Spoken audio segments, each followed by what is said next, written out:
Kalian pernah nggak sih bertanya-tanya, kenapa ya ada podcast atau video yang asik banget buat didengerin, tapi ada juga yang baru 5 menit aja udah bikin ngantuk? Nah, kuncinya itu bukan cuma soal apa yang diomongin, tapi gimana cara ngomongnya. Hari ini kita bakal bedah bareng-bareng rahasia di balik audio yang memikat. Sebuah keahlian yang sebenarnya udah ada dari dulu, tapi tetap relevan sampai sekarang. Nah, pernah kan ngerasa kayak gini? Pengennya sih dapat ilmunya, tapi nonton video yang panjangnya setengah jam atau lebih tuh rasanya makan waktu banget. Di zaman serba cepat ini, kita tuh kayaknya selalu cari cara paling efisien buat nyerap informasi. Pengennya yang satset, langsung dapat intinya. Dan ternyata solusinya tuh ya ini, transkripsi. Sesimpel itu loh. Cuma dengan mengubah audio jadi teks, kita tuh kayak ngebuka pintu ke cara baru buat konsumsi konten. Jadi jauh lebih cepat, jauh lebih fleksibel, apapun tujuan kalian. Prosesnya gampang banget loh. Pakai tool kayak Maestra.ai ini rasanya udah kayak sulap, serius deh. Tinggal copy link video YouTube-nya, terus paste ke sana, klik generate transcript, pilih bahasanya, edit-edit dikit kalau perlu, dan download. Beres, transkrip lengkapnya langsung jadi di tangan kita. Gila ya, teknologi sekarang benar-benar manjain kita. Oh ya, dan Maestra.ai itu bukan satu-satunya pilihan loh, banyak banget tuh lain yang bisa kalian coba. Masing-masing punya kelebihan. Ada tuh misalnya YouTube to Text, ini extension browser yang praktis banget. Atau taktik.io, nah yang ini keren, bisa langsung nge-transkrip meeting online kalian secara otomatis. Intinya sih, apapun kebutuhan kalian, kayaknya udah ada deh solusinya. Oke, tadi kan kita ngomongin cara ngubah suara jadi tulisan. Gampang kan? Nah sekarang, gimana kalau kita balik? Gimana caranya nulis teks yang emang dari awal dirancang buat dibacain, buat didengerin? Teks yang kalau diucapin tuh rasanya hidup, enak di telinga. Wah, ini seninya beda lagi guys. Aturan mainnya juga beda. Oke, selamat datang di kursus Kilat Penyiaran Radio.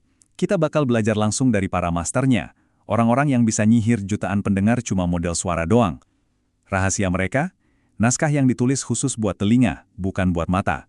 Yuk kita kulik satu-satu. Aturan emas yang pertama, KISS alias Keep It Simple and Short. Gampangnya gini, hemat kata. Udah, lupain deh kalimat-kalimat panjang yang muter-muter kayak di buku pelajaran. Di dunia audio, kalimat harus pendek, simple, dan langsung ke intinya. Tujuannya cuma satu, biar pesannya nyampe, cepat, dan jelas. Nah, prinsip kedua ini mungkin yang paling fundamental, WTYT, Write the Way You Talk. Tulislah seperti cara kamu bicara. Coba deh, kalau udah selesai nulis naskah, bacain yang kenceng. Kedengarannya kaku kayak lagi baca pengumuman, atau ngalir santai kayak lagi ngobrol sama temen. Kalau rasanya kayak ngobrol, nah, itu baru bener. Jadi ini dia rangkuman resepnya.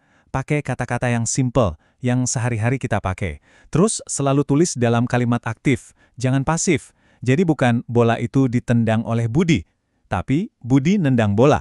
Lebih bertenaga kan? Terus satu kalimat cukup satu ide aja, jangan dicampur aduk. Dan yang paling ajaib, ingat pendengar itu nggak bisa lihat apa-apa. Jadi tulisan kita lah yang harus bisa ngelukis gambar di kepala mereka. Oke, udah siap buat naik level? Sekarang kita bakal bahas satu jurus yang ini jurus para pro sih. Sebuah teknik yang bisa bikin transisi naskah kalian mulus banget, bahkan waktu pindah dari satu topik ke topik lain yang nggak nyambung sama sekali. Namanya teknik bridging. Kalian pernah nggak sih dengerin penyiar radio lagi asik ngomongin macet di jalanan, tiba-tiba dengan alus banget nyambung ke iklan kopi instan. Nah, itu dia yang namanya bridging, jembatan. Ini tuh seni gimana caranya nyambungin dua hal yang kelihatannya nggak ada hubungannya sama sekali, jadi kedengeran logis dan enak aja gitu ngikutinnya. Yuk, kita coba latihan dikit. Kita punya dua ide yang jauh banget bedanya. Topik A, nganggur. Kesannya kan agak gimana gitu ya. Topik B, nulis di Kompasiana, sebuah kegiatan yang produktif. Gimana coba caranya nyambungin dua hal ini? Kayaknya mustahil kan? Coba kita lihat contohnya. Gimana? Jenius kan? Kuncinya tuh ada di satu kata, nganggur. Si penulis pinter banget, dia mainin kata ini. Dari yang konotasinya negatif, nganggur gak ngapa-ngapain, diubah jadi sebuah peluang. Jadi dari masalah, bosen karena nganggur, langsung dikasih solusinya, mending nulis di Kompasiana. Mulus banget transisinya. Kita sebagai pendengar bahkan nggak sadar kalau lagi digiring. Oke, naskah keren udah jadi. Tapi, itu baru setengah jalan. Setengahnya lagi, ada di cara kita ngebawainnya. Ada di suara kita. Gimana caranya tulisan di kertas itu bisa jadi punya emosi, punya nyawa? Nah, kita bahas di bagian ketiga ini, menemukan suara yang tepat. Ini nih, ada satu trik simple tapi efeknya luar biasa. Namanya smiling voice atau suara tersenyum. Coba ya, dengerin bedanya. Ini suara saya biasa aja, datar. Dan sekarang, saya ngomong sambil senyum lebar. Beda kan? Rasanya lebih ramah, lebih hangat. Pada kalian nggak lihat saya loh. Ajaib ya, senyum itu beneran bisa terdengar. Tentu aja, gaya ngomong kita harus disesuaikan sama kontennya. Nggak bisa satu gaya buat semua. Kita harus jadi kayak bunglon vokal. Kalau buat video profil perusahaan, kita bisa pakai gaya yang lebih kasual, santai, kayak lagi ngobrol. Tapi kalau buat trailer film, wih, harus dramatis, yang bikin merinding. Beda lagi kalau buat bacain berita, harus formal, jelas dan berwibawa. Terus kalau buat iklan anak muda, ya harus muda dan penuh energi dong, semangat. Sekarang, mungkin ada yang mikir, ini kan ilmu-ilmu radio zaman dulu banget, masih kepake emangnya di era podcast sama TikTok sekarang?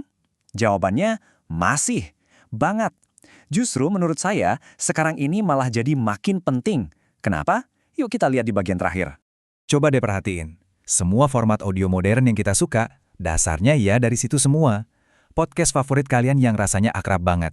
Itu karena mereka pakai prinsip KISS dan WTYT.